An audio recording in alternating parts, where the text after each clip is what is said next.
This Torah class is brought to you by TorahAnytime.com. Okay, Rabbi, thank you so much. It's such an honor to be here, to be in such an important part of Klal Yisrael, BJX, what you're doing for the community and for each individual. To Chazak, to Rabbi Torah Anytime, thank you for who you are and what you do. Tonight really is the impetus for tonight is this organization called Zichron Naftali. I can really ask you to please go to zichronnaftali.org. It's an organization, it's a charity fund that gives money to people in Eretz Yisrael that need it. And it's hard to understand what need is sometimes in America. Some people have that, unfortunately, but it's hard for most people to understand need. And when you have an organization quietly under the auspices of a big rabbi, a big tzaddik, his name is Rabbi Levi, when you have a tzaddik that's going around and giving out money to people that need it by this time, it's critical. So, it says that your schir, your wages is like your blood. What does that mean? It means I always wondered, before we get into it, just digress, I always wondered, tshuva tefillah feels like very difficult, very beyond us, very holy, very in shul. Tzedakah feels like you write a check. It almost feels like, you're out. You give tzedakah, what I'm saying? Like, maviminus or like zera. See, it feels like tshuva and tefillah is like the really hard work, and tzedakah is like, no problem, here you go. But what's really happening when you do tshuva is you take a piece of yourself and you sacrifice it. A piece of your future is your tshuva, a piece of your humility, and that you're not running the world in your tefillah. And schar sechir, what you make for a living, is a piece of you. We own it. It's our identity. It's mine. I did it. And when you give it to somebody else, you show the Kodesh Baruch Hu that it's actually yours. And so if you have before Yontif, zichronnaftali.org, it's on the website. If you go to Just Do number 5, I think it's there as well. Please be part of this, and we should be zocheh that every Yid in Klal Yisrael has Yontif. We should be zocheh that when every Yid looks at what they have for Yontif, they have enough for Yontif. And that no one should feel like they don't have enough. And Yontif is already a big thing to go to. But to go to it with I don't have enough, it's already, like the rabbi said, we're brothers and sisters. So please be generous. zichronnaftali.org. So, as some of you may or may not know, I have a Rav in Eretz Yisrael. His name is Rabbi Moshe Levi. And I had the opportunity to sit with him over the past 2-3 days and really try to download a little bit what, he's a big tzaddik, what Rosh Hashanah is about. And he really shifted my paradigm a little bit. So I'm going to try to share that with you tonight. If it makes sense, you can be sure it's from him. If it doesn't make sense, you can be sure it's from me. Many times the tzaddik says something and you're like, I got it, and then it comes out of your mouth, and all that stuff that you put in your head, it doesn't come out the same. So if you're like, what is he talking about? My bad. If you're like, that makes sense, his good. That's the deal. So from now on, have that in mind. Rosh Hashanah is arguably one of the most confusing days of the year. In fact, it feels like a setup. If you pay attention, it feels like a setup to fail. Really. I grew up, my career began in law. So we did all this work. Mock court, moot trial, trial prep, this prep, that. This is what we do. Now, I did most of my life was corporate law, but still, you're trained to be a lawyer. And part of being a lawyer is making sure when people get in trouble with the law, they can actually get out of trouble with the law. That's why they pay you money. If you would look at what we did to prep, and I would tell you, if we went to every law firm and every law school and looked at their curriculum as to what to do to prep for law, and compared it to what the rabbis are doing to prepare us for Yom Hadin, this is the ultimate judgment. 3 Sfarim are open, the Gemara tells us. It's not a joke, it's 3 Sfarim. And we're in one of them. We all want stuff. The allocation of stuff takes place starting tomorrow night. But it's really, Rosh Hashanah is really Yom Hadin. Now, if the Yom Hadin doesn't go the way we want, we have the back door, we have Seres Mitzvah, we have the Yom Kippur, which is Yom HaRachim, they stick in fine. But Yom Hadin, the day of court, the day you stand before the judge, Ayam V'Naira, the day in which the world is shaking, isn't in a day from now. It's court. And if you look at the way the rabbis prep us and prepare us, it feels like we're being set up to fail. Because no lawyer in their right mind would ever do what they're doing. In fact, I have a story years ago about I have a colleague in my firm, my first firm that I worked at. There was a colleague who wasn't a religious guy, and he went to his brother's house for a barbecue in the summer when Yontif was early, and his brother got very, very, very, very frum, and his brother dragged him to shul. And the Rav got up and gave a fiery speech about Yom Hadin, and this guy was freaking out. He never heard it. He thought High Holidays was like, you say hi to God. You know what I'm saying? Like he went to shul, High Holidays, the rabbi spoke politics about how bad the Republicans are, whatever. They heard a couple of speeches of Democrats, and then off they went. He never connected the dots. He never heard that. He didn't grow up with it. He heard for the first time, the rabbi gets up and goes, Yom Hadin, it's a day of judgment. Now, it happened to be this guy was like a really great litigator. So he's like, I got this. Like, I'm a litigator, and I'm a really good litigator. He's like, I got this. So he comes back. He calls the only Orthodox guy he knows, me, into his office and goes, get me a prayer book. So I run down to Eichler's in the middle of the city. I come running back with Rosh Hashanah, the Hebrew-English transliterated. He looks at it. He flips up. He's brilliant. Flips the pages and goes, no, get me the real prayer book. I'm like, this is the real one. He goes, no, it's not. I'm like, for real? Like, you just found the Rosh Hashanah yesterday. Like, you don't think, like, like, I got a little bit of history, like, on you. He's like, no, really, give me the real one. I'm like, it's the real one. He goes, no, it's not. I'm like, yes, it is. He's like, no, it's not. I'm fighting with him now. I'm like, he goes, come here. He flips the book. He goes, show me where I say sorry. Show me where I defend myself. Show me. I'm like, what? He's like, it's court. I trial. It's what I do for a living. All I'm doing is prepping the defendants to say sorry in the right way and how and not my fault and blame this guy and that guy. That's what we do. Show me. And I'm like, no, it's here. No. Oh my God, it's not here at all. I don't say. It's Yom Hadin. When you get to shul, Yom Hadin, the Chazin's going to go up here. Shachris. If you're Ashkenazi, Mlala Piyutim, Sephardi, not so much. Shofar. Musaf. And by the way, look at Musaf. Hashem's the king for 10 psukim. Hashem remembers everything for 10 psukim. Matan Torah and Shofar for 10 psukim. Genik. That's it. There's no chatano. There's no vidui. There's no I'm sorry. There's nothing. In fact, we have a minute to have nuts, because nuts have the same gematria as sin. As sin. Why should we be bothered with sin on the day of judgment? How does that make sense? And better, how do we actually defend ourselves? Like, what's the judgment going to be on then? Fine. You don't want to put in sin? Fine. What is Hashem doing to say you're going to get a good judgment? If you're not even defending it, you're not even saying, by the way, I'm sorry about October and November. My bad. And I'm sorry I said this and I said that and her and him and that.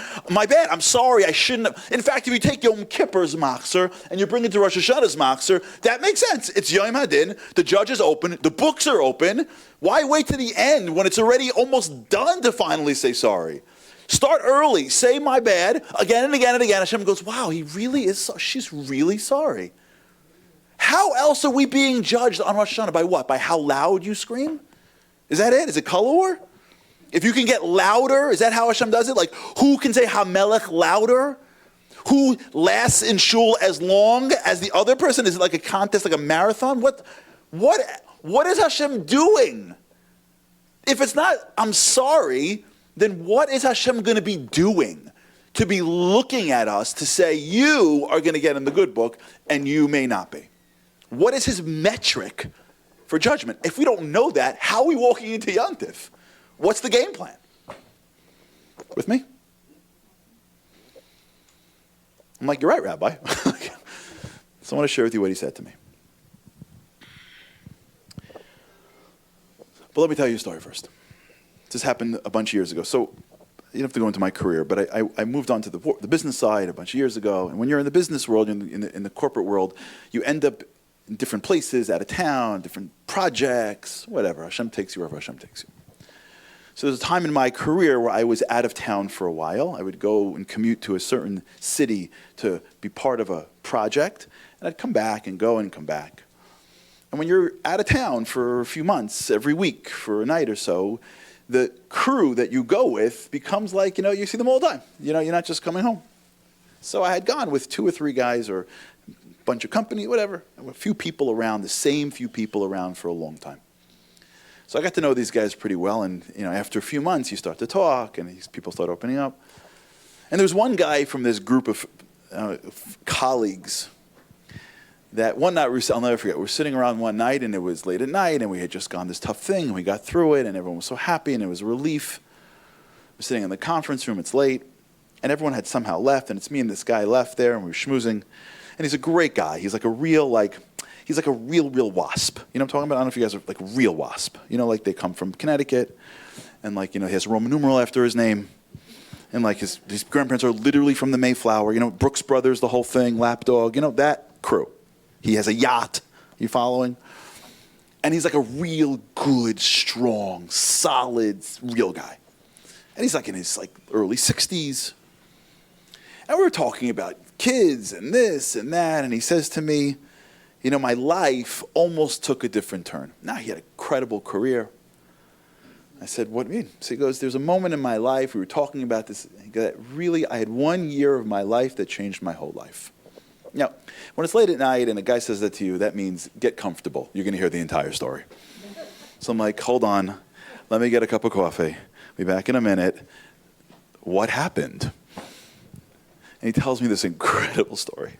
Like, awesome. He says, as a kid growing up, I was a total and complete wreck. I'm one of like 6. My parents are like, you know, religious Christians, and I had nothing to do with it. I rebelled. I'm out. I ran my small little company. I had a gambling thing on the side. I had an investment thing on the side. He was like, it was like a disaster. And my father, my mother, they drove me crazy. My grandfather would come in and he would try to like, you know, somehow like contain me. I would like totally like, I would yell at him and like, I was like, do you know anything? You're so old. He said, maybe you should start studying a little bit. I would like, forget about it. I was a disaster. And as I got a little older, I was in high school, I had a moment where I didn't have enough money. I got a little bit broken. Somebody says, your grandfather actually has a company. Why don't you work for your grandfather? So I thought to myself, you know what? My grandfather has a company. Yeah, I'll work for him for a year, and he'll probably give it to me. You know, like I'm 16 years old. I'm the smartest guy in the world. Like, what does my grandfather know? So this is perfect. I'll go to the guy's company. He'll clearly take me because I'm his, you know, best grandson. And after a while, he'll probably give me the business. So this is like perfect. So I sign up. My grandfather says, I go into the interview, and they said, you're so-and-so. Who's your, oh, yeah, okay, yeah. And they give me a job. Day one comes, and it was an investor meeting. That's the first day. So the way investor meetings work, you go to this fancy hotel, and who comes into the investor meetings? The investors. But the investors of this business are billionaires. So all these banks come rolling in with the most fanciest guys, the smartest guys. I knew these guys because I knew of them. And their fancy suits and their private, you know, drivers, and they all coming in, lining up. And they sit in these chairs like in a conference center. And as I'm sitting, like, what is going on over here? And as they're sitting in this conference center, all of a sudden, guess who walks in on the side of the room in front of a big board presentation? My grandfather. I'm like, Grandpa? But he's in a suit. He's not like in like, you know, Sunday clothes. He's in a suit and he's got a tie and he looks so sharp, and he gets up and he starts shooting stuff out of his mouth about the market, about the company, and we're going left and we're going right, and we almost got to take over, and I went back this way and I fought here and there, and the guys are, all these guys that are like sitting there like drinking, and I'm thinking like, Grandpa?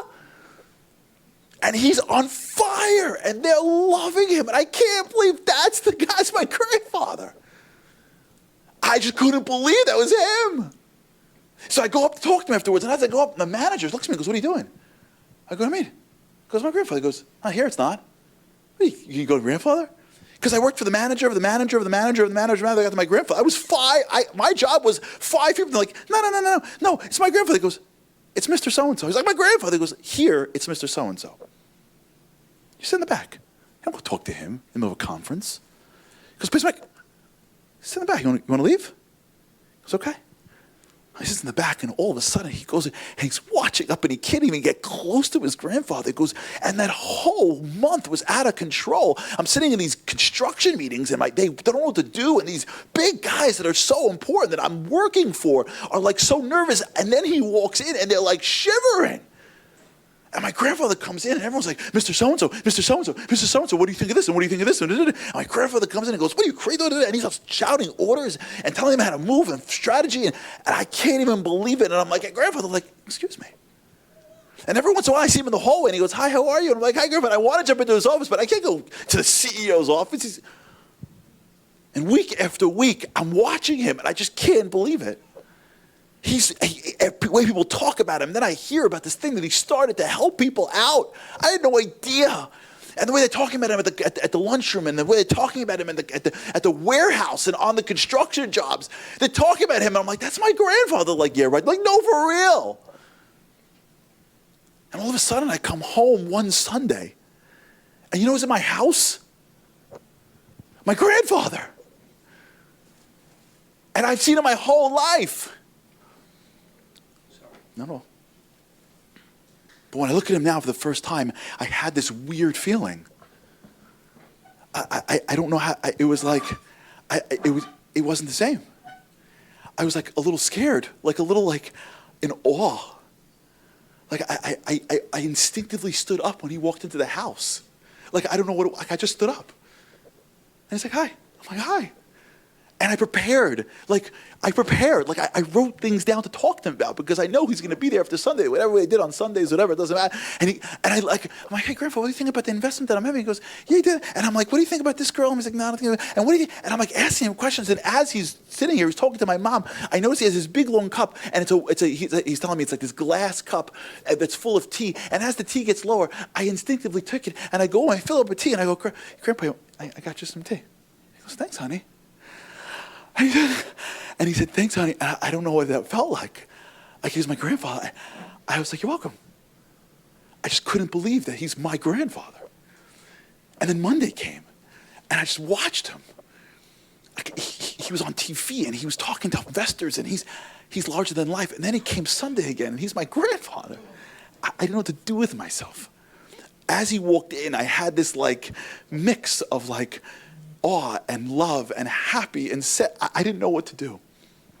And as I got to the end of my year as an intern, I said, Grandpa, what should I do? He goes, I think you should go into the military. And I'm like, sure, I'll go. Because what should you be? And he goes, go into the platoon that I went into. He goes, you got it. And I went to his platoon. And if you thought he was awesome in business, holy cow, he was a legend in the Army. And he saved people's lives, and they still talk about him. And I would walk the streets, and they would say, you're so-and-so's grandson. I'm like, you better believe it. I'm like, holy cow, nice to meet you. He put me in this spot. I was a junior lieutenant, and then I met your grandfather. Now I'm a lieutenant. I walked the halls, and I got back. I didn't take a move without him. I followed him. Everything he said, I'd walk around, take notes, and he would speak. He helped me pick my wife. He helped me pick my investments. I did not move without my grandfather. He was my hero. Because when his grandfather died, he said, I was broken as a man. I never in my life felt the feeling of awe and reverence and love. I never had a mix of emotions for something that was larger than life like my grandpa. And I'll never find that again, he said. Ever. So he's telling me, middle of the night, we're like crying, two old men, he's older than me, like by a lot. And he looks at me and he said, and for the rest of my life, the only North Star I had was what would my grandfather say? That's the only thing I think about. There isn't a day that goes by. There isn't a moment there isn't a decision that I make for my life that is not starting with the following question. What would my grandpa say? Incredible. You know, if you've seen some stuff before, you know that I've been talking about this one thing the whole year that I want to keep on talking about. It's the battle that we're in. And I want to talk about it again, because I don't want to forget about it. David Sutton wrote a book, Rabbi David Sutton wrote a book, if you know, he translated the Beis Halevi on Bitachon. If you don't have it, you got to read it. Like, required reading, buy it. Don't collect $200, don't pass go. Just go get it right now. From here to the book. He wrote another book where he translated the Beis Halevi on Ahavas Yisrael. In that book, he asks a question in one of his footnotes. It's a brilliant question that we always think about, we never understand. He asks, you know, it says that we have two Beis HaMikdashes, and one was destroyed first, and we got it back pretty quickly, and one was destroyed second, and we didn't get it back. We still don't have it back. The first one was destroyed because of three major sins. You remember this? Murder, idolatry, and adultery. The second was because of sinas chinam, baseless hatred. So we all tell, what's worse? Baseless hatred. Really? Do you really think that? If you're sitting in shul, and there's a guy sitting here that just killed somebody on the way in. He's like, by the way, you're annoying me, Pop. He comes to shul, and he's got a Buddha in his back pocket, and he's an adulterer. And next to him is a guy who's like, hey, I don't like you. You're like, for real? I don't like you? Get out. You want an aliyah? You think that ever happens? Murder is a big deal. So why do we even say that for? And the answer is based on who we quoted, that it's actually not worse or better, it's different. Murder, idolatry, and adultery are things you do, things somebody could do. So you know when they're not doing them. They're outside you. And so if there are sins, there are things that you do that are wrong, that are outside you, you can tell when you're done with them, so then you can stop, fix them, and go back to the base of English. Sinas chinam is not outside you, it's in you. You don't even know what it even means. This is why Tisha B'Av is so hard. We don't even know what that means, sinas chinam. Isn't it Lashon Hara? We're just constantly figuring out. We have no idea. When something is inside you, you can't fix it. It becomes you. When someone's not feeling well and they don't want to have the sushi, they're like, you want sushi? Like, I don't want it. But I thought you love sushi, but I don't want it. But do you or don't you? Like, I don't know. Because it's inside you, the virus. When you have a mentality that someone is good or bad, or something is good or bad, it's not outside you, it's in you. So you see the world through that perspective. The gullus that we're in right now is a very specific gullus. And it's so good, and they're so good at getting us to not understand it. The reason why the gullus is still here is because we don't even know what it is. We're not even fighting it. It's not outside us. It lives in us every day, and we think it's us. That's why it doesn't go away. You can't beat the thing that's you. The gullus that we're in right now is a gullus that began with one man. It began with Alexander the Great. It's the Greek-Roman gullus. Edom is Greek-Roman. America is the grandchild of Greece and Rome. Democracy was created by Pericles, which is Greek. Every building you see, the system of law. Sunday football is a grandchild of the stadium. Our whole West right now is a product of the same Greeks and Romans that we're talking about. When Alexander the Great came to Eretz Yisrael, and he walked in and they were freaking out because they thought that he was going to destroy the place because he was conquering the world. And he didn't destroy the Beis HaMikdash. What he did at the time that may have been even worse than taking fire to the Beis HaMikdash was he kept it around, and before he left, he dropped some pamphlets about Greek culture, because the reason why Alexander was there in the first place wasn't because he was looking for territory. He didn't want the Beis HaMikdash's gold. He was on shlichus. Alexander believed in his Rebbe Aristotle, and they had a way of seeing the world, and what they brought to the world was so major that it took over the entire world by storm until this moment, right now as we speak. The Greeks came up with the greatest shift in how the world thought. Before Alexander showed up, who would ever have the gall to turn around and look at the world and say, I am in the center of it? Everyone bowed to something. Paro bowed to something. Everyone bowed at the time to some winds, earth, sun. Even if Avodah Zarah, it was outside them. Even if Avodah Zarah was the bowing to something outside you. You have the goal to think you're going to control the crops. Alexander came to the world and said, the center of the world is not these gods. You're missing it. You know what the center of the world is? Man. You. You see, you thought you were creating the image of God. No, you have it backwards. The gods are created in the image of man. That's why they're running around like men. Zeus and Aphrodite and this and that. And that's why you can play to them. You can go to this one, on that one. We have hundreds of them. They're like supermarkets. You walk down the street, pick one you want, and you just got to go shop. This one doesn't like you, then you give to this one. And that one doesn't like you, this one. It doesn't matter. They all act like humans. Because the center of the world is the human. It's the body. Olympics. It's the mind. Logic. And if you're in the center of the world, everything bows to you. That was crazy at the time. But you know what happened in Eretz Yisrael? People loved it. And out came these groups called Hellenists. And they fought the tzaddikim.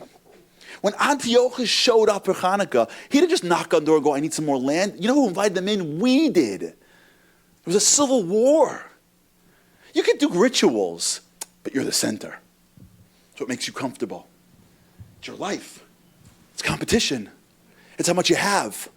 When you walk into a room, who's looking at you? When you have your screen, how many do you got? The way of me, of the world surrounding what I have, how I look, who looks, my mind, me, my stuff. When I'm in the center of the world, I'm in the center of the world because what's inside me is a virus that Alexander dropped on the grass of Eretz Yisrael hundreds and hundreds and hundreds of years ago.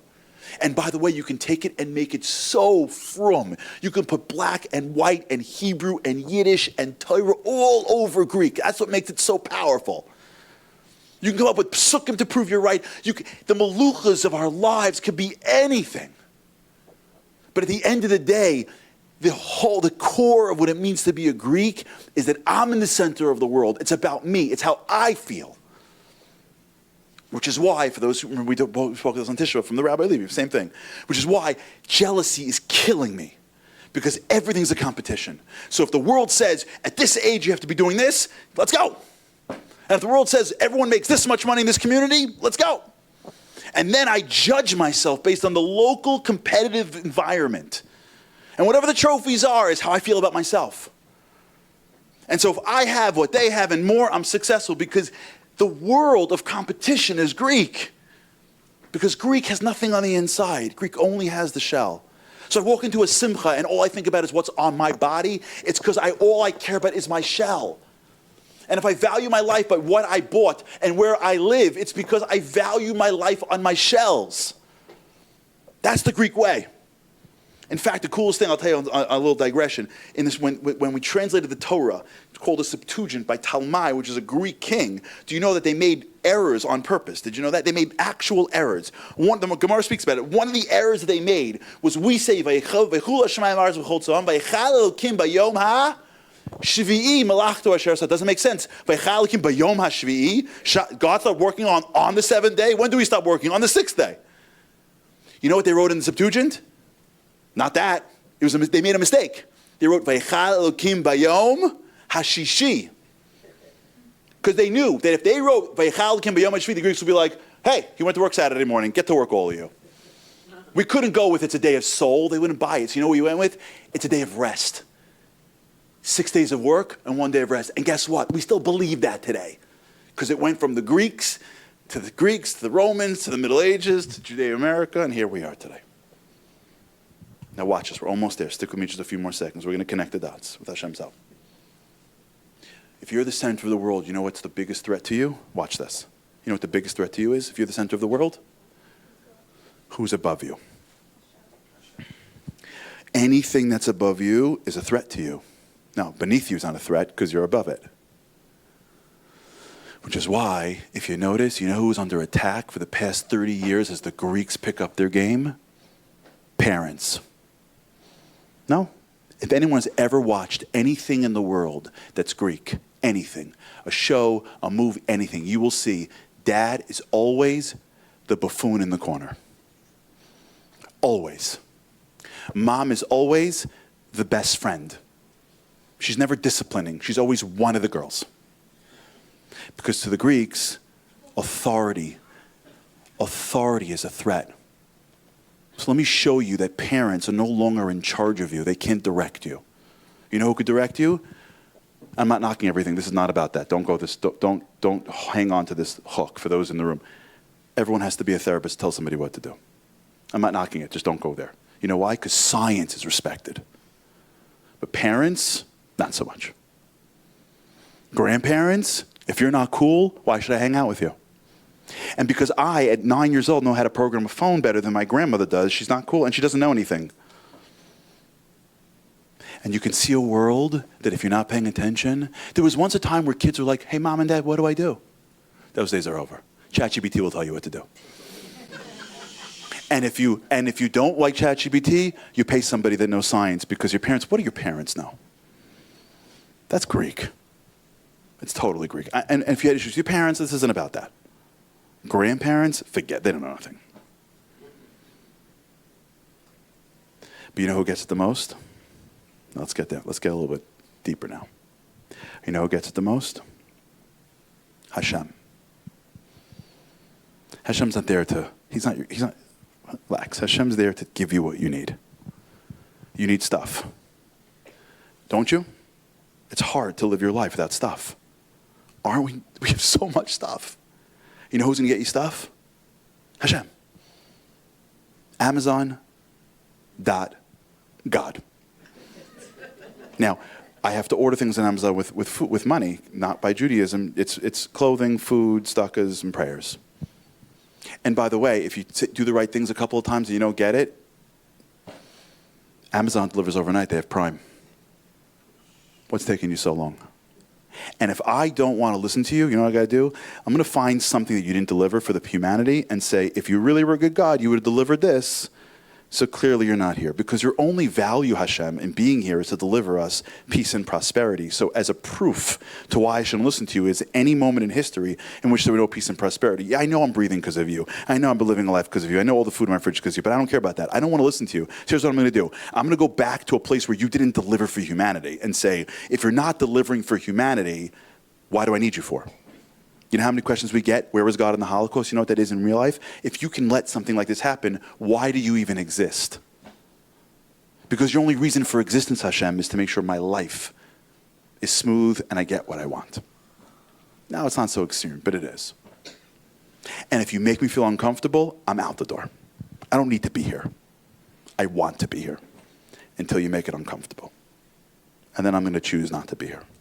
Be careful. You know why?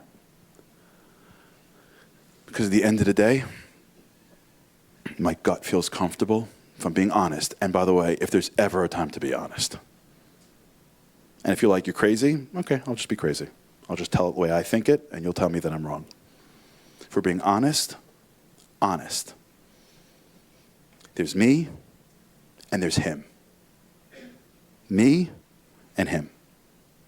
And I'm here because I was taught as a kid that if I don't step up now, he's going to be upset. So I better step up my game. Because I got 10 days to kiss up. And then I'm going to deal with it my whole life.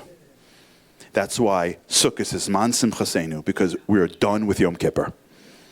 And I'm done with it. And when I'm done with Yom Kippur, I can finally be free from having to bow to the king that I don't even want to bow to. And in comes Rosh Hashanah. And Hashem looks at us and says, you've taken me and made me into the grandfather that you don't respect anymore. What is Rosh Hashanah about? Rosh Hashanah is not about what we did right and wrong. Because you know why? That's not what we're being judged on. Rosh Hashanah is about one thing and one thing only. One thing. And you know what? Let's not get distracted and think it's many things. I believe he said to me straight, one thing. Look at this farm. Just look at this farm. You get to shul, you open up the sefer, and you go, where's my confession? And it's not there. Do you know why? Because you know what Rosh Hashanah is not about? Us. Rosh Hashanah is about one thing and one thing only. Holy cow, there's a Hashem in this world. And he's a melech. He's a melech. Wait. The whole world? He's the melech on everything? Wait, I haven't thought about this all year long. Wait a second. He remembers everything. And he is everywhere. And he was everywhere. And he'll be there everywhere. Oh my gosh. All the tzaddikim bow to him. All the malachim bow to him. My grandfather's the CEO? Wait, he's the CEO of the world? And he remembers everything? And the cracks that took place in Mitzrayim he ran towards? And the time in the Shoftim when they wouldn't listen and he came and he took care of it? And he gave us the Torah and he's so big and it's so big. When a person comes to Rosh Hashanah, the action that he starts with is one thing. Wait, my dad is the Melech? That means he controls everything? That means everything inside me is him? And everything outside me is him? and every breath that I have, and every thought that I have, and everything that I know, and everything in the whole world is his. And he's waking up one this morning, and he's looking at the entire world and going, who should stay and who should not be here this year? The Greeks are going, don't think about that. It's going to make you feel uncomfortable. You don't feel uncomfortable. And Hashem is saying, I'm the Melech. Everything. And I'm standing up here today, and I'm looking and going, let's see. I built this world so the world knows me. I gave you life. I gave you wisdom. You think, you walk, you talk. You're one of my children. I have every rock and every leaf on my control. What'd you do this year? And we stand there Rosh Hashanah, and we open up the Svarim, and we open up the Torah, and we read about people that are willing to give up their children for this. And we read about people that didn't have kids and are able to change their lives. And we read about the Kodesh Baruch Hu having all the control in the world. And a Jew is supposed to sit at Rosh Hashanah and for a minute in their lives stop the whole Greek thing and sit in shul and go, holy cow, he's so big. He's so big. I didn't appreciate this all year. I'm so focused on myself all year long. I've had this Greek virus. I've been running and running and running and running and running since I'm a little kid. I've been trying to build my own melucha. I think I'm the melech of my life. My toys, my clothes, my friends, my life, my moisid, my company, my family. They're my kids. It's mine. It's my life. It's my actions.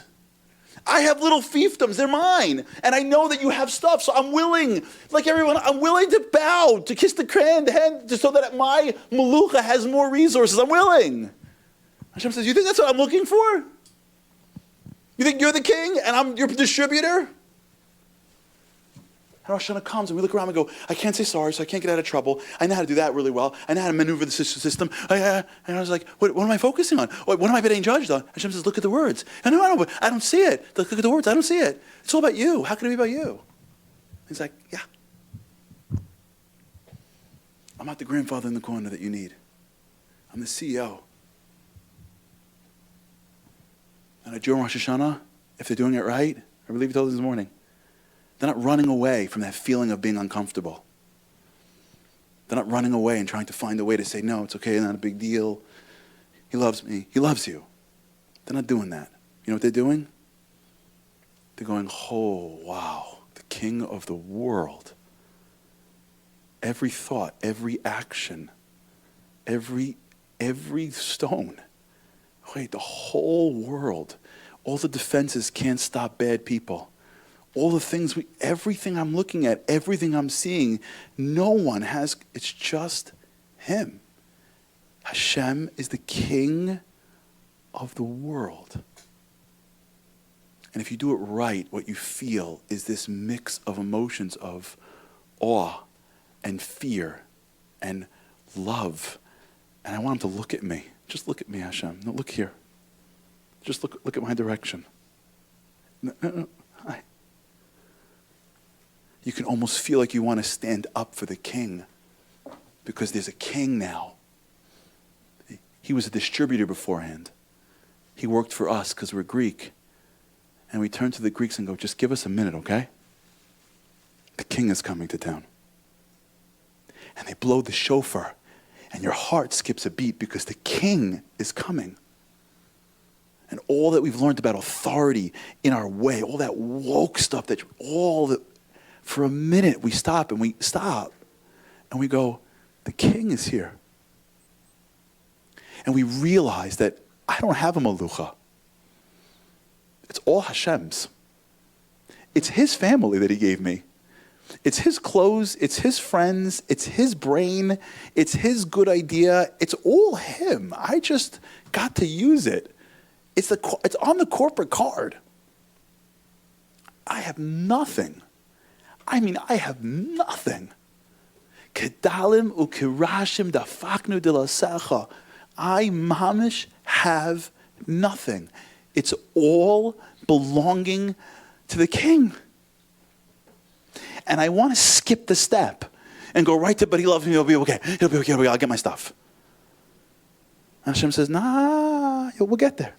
Relax. Yom Kippur's coming, I'll forgive you. Sukkot, you'll relax. But if you skip the step, if you don't see your grandfather for your 17th year, you'll never get him for the rest of your life. If you don't get a year to watch your grandfather happen, if you're going to go skip it and turn trust me, you'll lose. Because the reason why we're lost is because we don't feel the privilege of being in the royal family. You see, as the Greeks bring down authority into ourselves, you take away the meaning of life, because life can't be about us. It feels good for the moment, but it's not meaningful. It's meaningful when you fight and you live and you die for something beyond yourself. Rosh Hashanah shows up and Hashem says, stop. Come to shul and don't think of yourself for 2 days. Open the book and look what it says. Yeah. HaMelech. There's a king. I know it's not in vogue. I got it. I'm sorry the Greeks are winning. I got it. Respect your parents, because they're your parents. Stand up for your grandfather. Don't sit in your father's chair. The rabbi speaks, you get up for the rabbi. Authority's not going to ruin you. Now, if they break it, if they lose it, if they lose it, I'm not doing that. If they abuse it, I'm not going there. Generally. But I'm Hashem. And if you skip this step, you're not going to know what it's like to be a Jew. Don't skip the step of Malchus. Malchus means you're freaking out. You're freaking out. The king says, I'm coming over. He's coming to your table. If the president said, I'm coming to your table, you'd be freaking out. You'd be like, kids, stop talking. Get dressed. What are we making? Oh my God, go next door. She's a better table. Go there. If the king says, I'm coming over for a meal, we should be freaking out. And as soon as you freak out, you go, oh my God, I can't freak out. It's not healthy. It's not good. Relax. There's nothing wrong with freaking out for the king. Because the second you freak out for the king, you know how you feel? Wait. Hayom haras olam.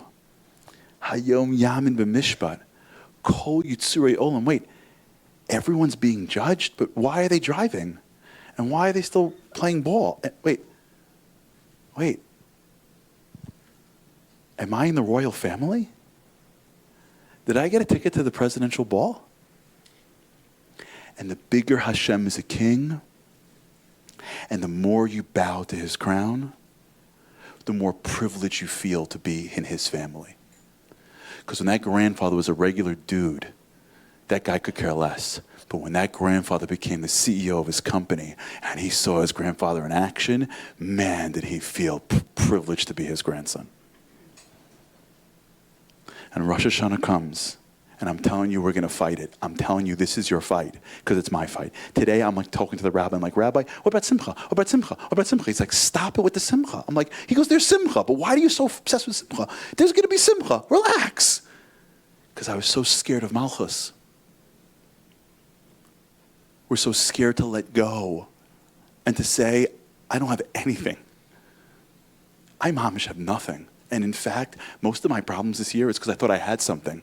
That's why I made her nuts. That's why I don't realize that my marriage is a gift from Hashem. And my kids don't belong to me, they belong to him. And my job is just to bring him into this world. That's why the challenges went crazy, because I was competing and not realizing Hashem was testing me. Everything in my year was just a manifestation of the forgetfulness that I bow to the crown. And I am privileged to be in his royal family. You know, lahavdil, when the players line up for the Star Spangled Banner in front of 50,000 live and 50 million on TV on Super Bowl, there isn't one guy not pissing in his pants. Only the ones who are psycho, that are on crack. But let me tell you something. When they run on that field, there isn't one guy that doesn't feel that he was privileged to be in this moment. You know what the din of Rosh Hashanah is according to the rabbi? You ready for this? Who's the melech of your life? Because if you're the melech, Hashem says, you don't need my malchus. Hatzlacha. Hope it works out. I have nature for that, by the way. I put nature in place. You'll be gone. You're not going to disappear. And he looks, bochein levavos, he looks in your heart and says, hey, who's the melech of your family? Who's the melech of your dating? Who's the melech of your mouth, of your eye? Who's the melech of your company? Who's the melech of your maisid, of your shul, school? It doesn't matter how big you get or how from you get. Everyone could be, trust me. The Yetzer can get into the most biggest people. It's yours. It's yours. You could be sitting in the nicest seat with all the right stuff. It's your company. That's your organization. Hashem says, really? You think? And on Rosh Hashanah, we stand before Hashem and look up and go, wait, just give me a sec. Just give me a sec. Just give me a sec. I just want to see the words here. Just give me a sec. Wow. Wow. There's a king of this world, and I am in awe. I'm a little terrified, but I feel privileged. And I hope he looks at me. And when he does, I hope he smiles. Because I don't know. It doesn't matter what I do. It matters how I did it, right? And I hope he's happy with me, because I hope that the king is proud of me. And it's all yours, Hashem. It was always yours. I didn't think so during the year I got lost, but let me tell you something, Hashem. I realize it now. It's yours. Hashlech el Hashem yihavacha v'hu yichalkelecha. It's yours. Thanks for giving it to me. I hope I did well with it this year. I hope I have the confidence of the king for next year. But I trust you. And I bow to you. Because you're my king. And I'm privileged to be in your family. When a Jew can reach a level of malchus and not be scared, to have the humility to bow to something beyond themselves, that's Rosh Hashanah. And the rabbi said, or Lee said, every day of your life is Rosh Hashanah. Because you come home and the thing is burnt and you go, really? You think you're the king. And someone says the wrong thing to you on the way out of shul and you go, can you believe? Because you think you're the king. And every second that we say, you're the king, Hashem says, for real? Because I got to tell you something. If you think I'm the king, I got stuff. Because I got stuff. Who thinks I'm the king? And a bunch of Jews go, I'm not perfect, clearly. But I'm loyal. And I bow to you. And then maybe, if a Jew feels that way, they're privileged to walk out that room because now they're subjects of the king. And Hashem, they come a couple of days later and they look at the book and they say, holy cow, I did that? That's not me. That's not the kovedik for a princess. Hashem says, it's okay, it's Yom Kippur, I'll clean it for you. And you go, that one? Hashem's like, I got that one too. And then maybe after that, Hashem goes, oh, by the way, you want to come to my house for 7 days? Plenty of food. Trust me. And you come out of Yom Narayim, Shmini Atzeres, in a private meeting with the king. Do you see how that works? Shmini Atzeres is you sit with your grandfather, Lahavdil, and say, Grandpa, and he looks at you and goes, I'm so proud of you. And you go, oh, I just want to make you proud. And you walk out of Shmini Atzeres, and you are focused. I want to represent the king. This is a fight.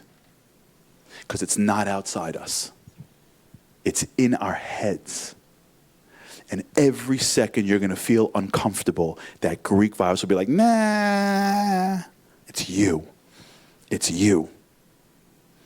And when a Jew is able to bow to Hashem on Rosh Hashanah, he says, you're the Melech. Trust me, Hashem doesn't need us. He's just waiting to give to us. But you can't skip the step. My bracha, my tefillah to all of us is that we should stop fighting what it means to be a subject of the greatest king in the world. We should accept it with the privilege that it is. Fight the Greeks. Don't be scared. It's a virus that's kept us in Gullus our whole lives. And Hashem is waiting for a few subjects to just fight it. Tomorrow night begins. And when you stand in shul on Rosh Hashanah day, take time to get in your head what it means to have a king and give him your malucha. And when we understand what it means to kiss the king's ring and to bow to the crown, allow yourself to tell Hashem, it's you. I am yours. And when you get home, watch the Yetzer throw you softballs, curveballs, and fastballs to test you. Things are going to go a little wrong. Someone's going to say the wrong. You wearing this? Where'd the food go? Lights get shut off. This person shows up the wrong. Watch. Hashem's going to send you, and that's where the funds are going to be on Rosh Hashanah. You can't get stuck in shul all day. It'd be easy. You got to get out to the streets. And then Hashem sees, who's the king now? What's your table going to be like? Politics? If Hashem was sitting at your table, what would he say? And when you walk the streets with that royal jersey, you become the proudest, greatest nation that ever lived. That's who we are.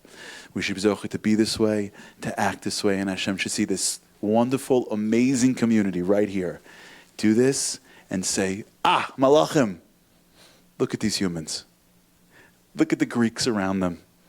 And they still were able to realize that I'm the Melech, and when we do that, maybe this year Hashem will say, I got it, I heard it, I love you guys. And now I'm going to show everybody that I'm the Melech of the entire world. May we see that with our own eyes this year. Amen. You've just experienced another Torah class brought to you by TorahAnytime.com.